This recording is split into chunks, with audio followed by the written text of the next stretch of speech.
अस्सलाम वालेकुम। आप देख रहे हैं जियो पाकिस्तान न्यूज़ और मैं हूं आपके होस्ट निदा आफ्ताब। शामिल करते हैं आज की ताज़ा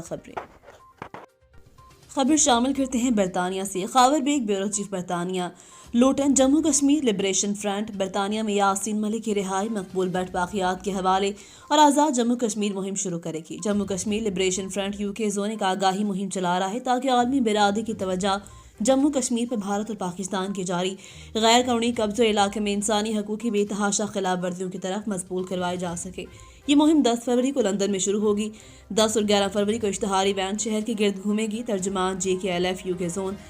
इस मौके पर आपको याद करवाते चले कि 11 फरवरी को भारतीय हाई कमीशन के बाहर पुरअमन मुजाहरे भी किए जाएंगे। इसमें JKLF की आला क़यादत तो पूरे बरतानिया से आज़ादी पसंद अवाम भरपूर शिरकत करेगी। ब्यूरो चीफ बरतानिया लोटन मिर्जा खावर बेग।